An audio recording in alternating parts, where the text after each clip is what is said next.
Well, welcome to Markets Tomorrow right here on ED9, the Mumbai News Centre. I'm Tanveer Gill, and really track the markets for you, which was sluggish in the session today optically.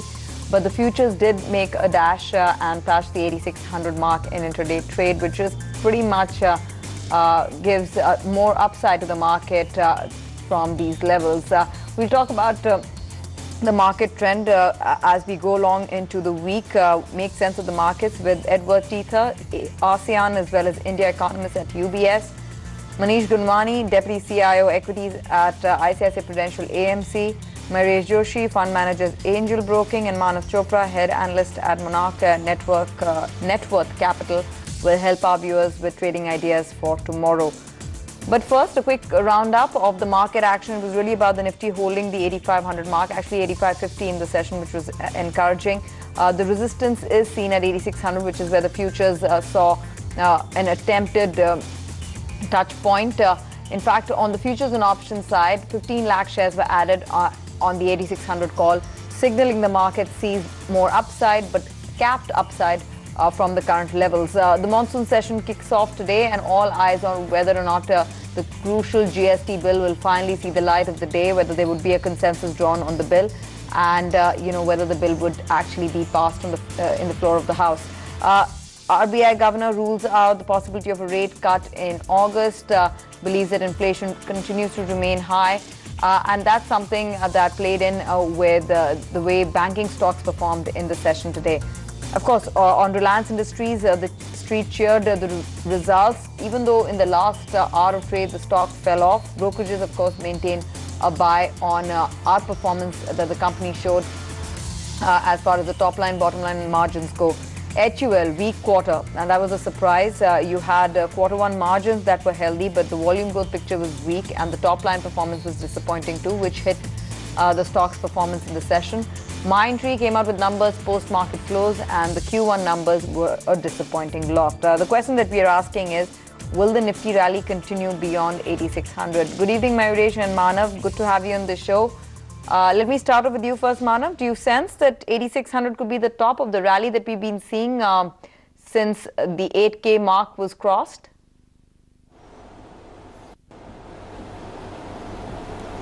See, for the near term, I think 8450 and 8480 are the important support levels. So the markets today did see some sort of a profit booking from its intraday highs, but as long as 84... Okay, I think we've lost the audio with Manav. Mayuresh, same question to you. How do you look at the journey of the market? If you could just bring up the 1 month chart of the Nifty.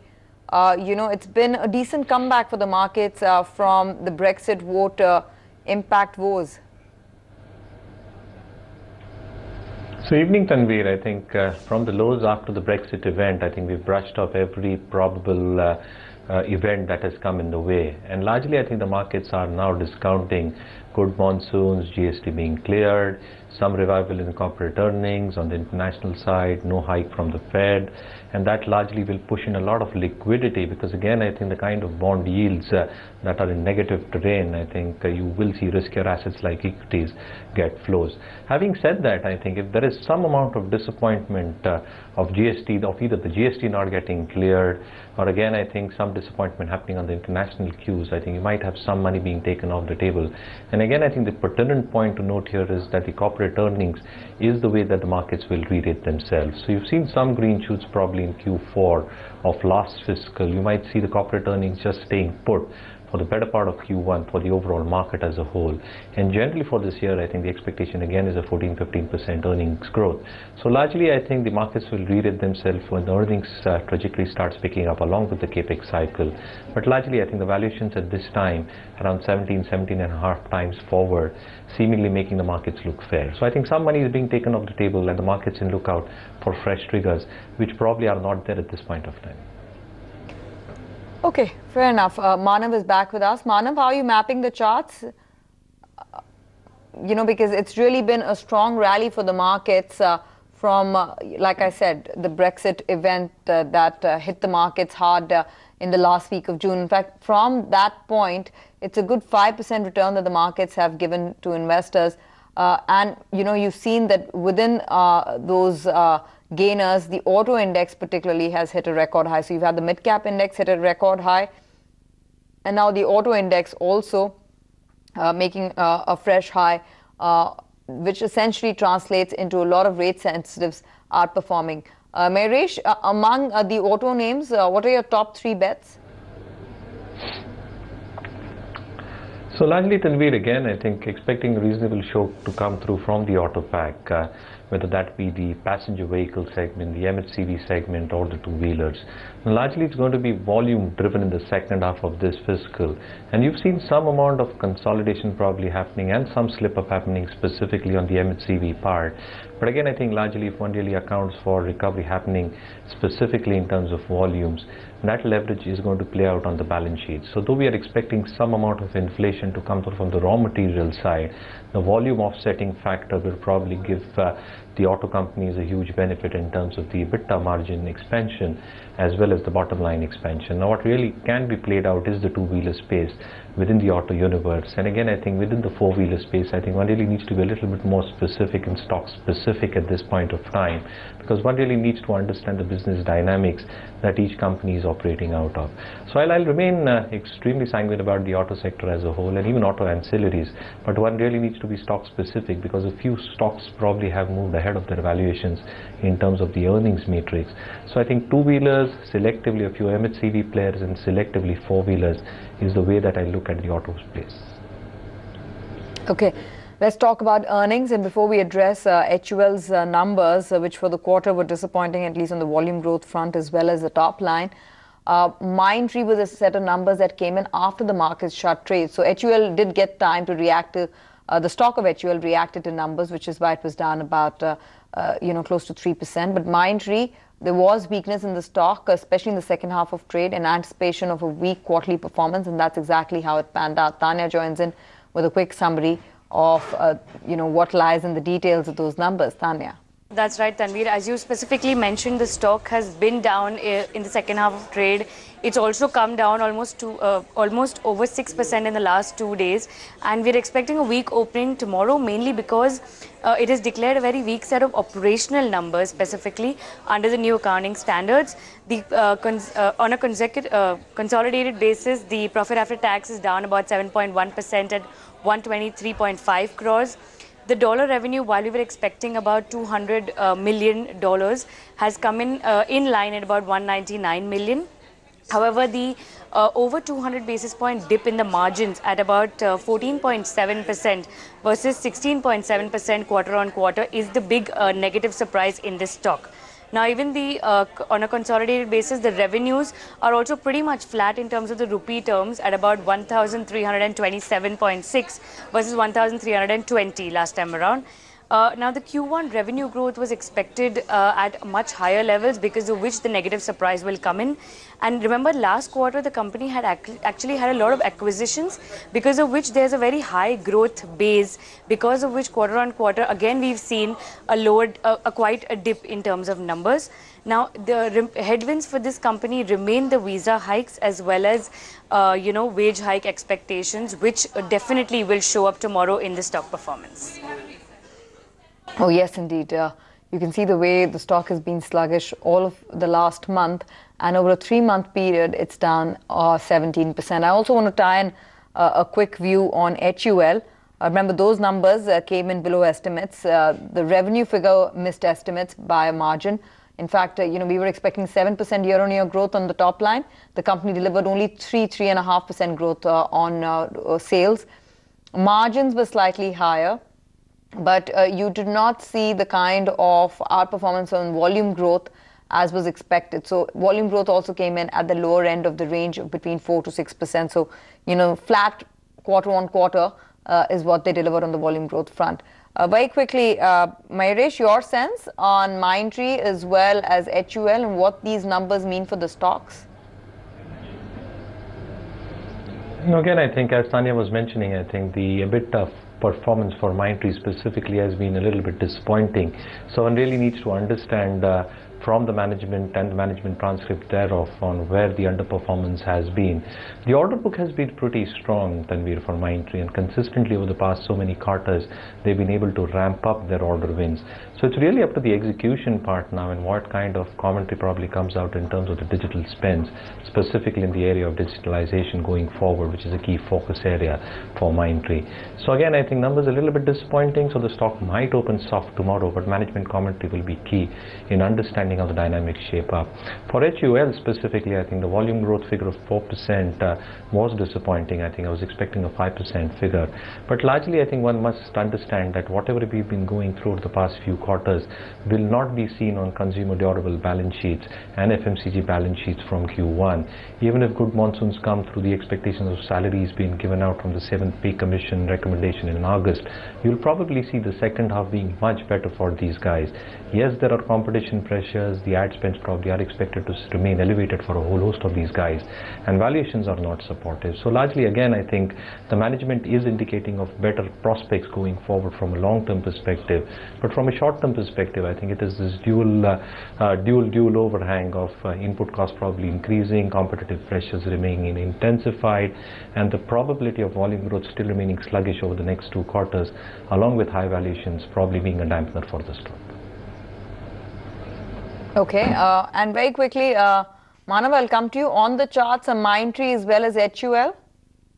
HUL on the daily charts today did see a good sell-off. The prices did manage to break below its support area.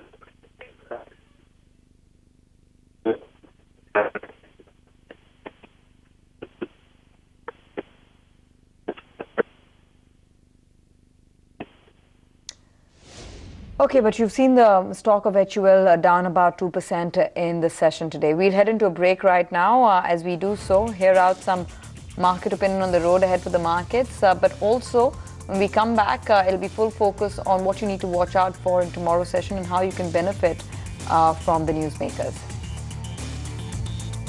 Yeah, I don't think the market is that concerned with what happens in August.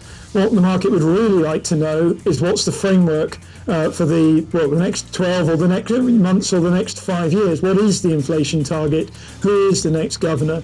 Who will be on the MPC? And what tone will they take?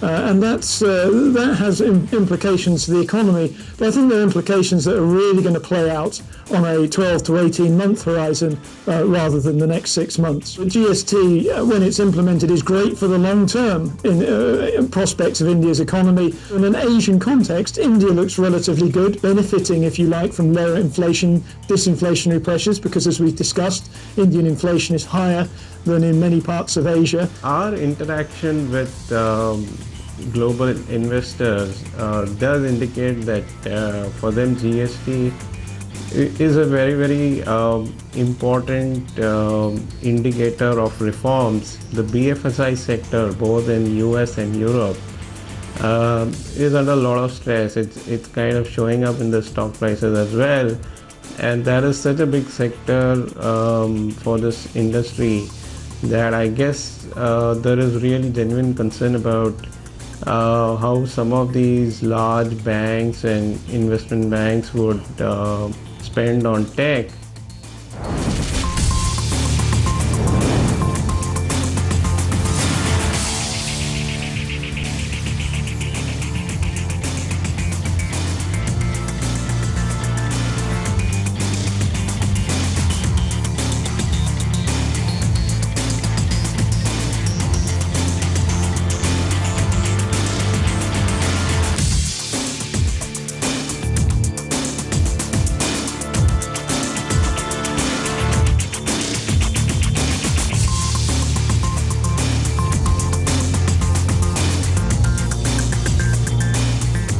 Welcome back. You're watching Markets More right here on ED. Now let's talk about the important numbers that hit the screen tomorrow.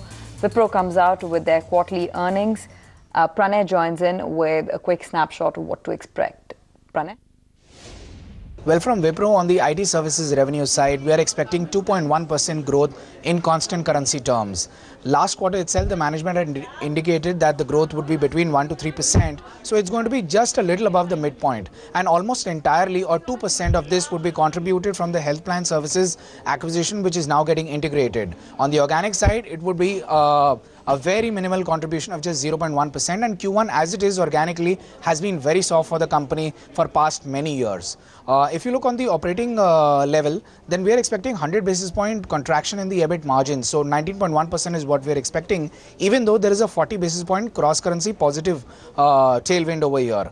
That's because of the dilutive impact of the acquisition which I just mentioned, plus the 1 month wage hike with effect from June, which is going to be higher than previous years, and also it is the increased visa expenses. So if you put the products business also together, then on a consolidated basis, revenue is seen down just by about 0.2%, profits by about 1.5%.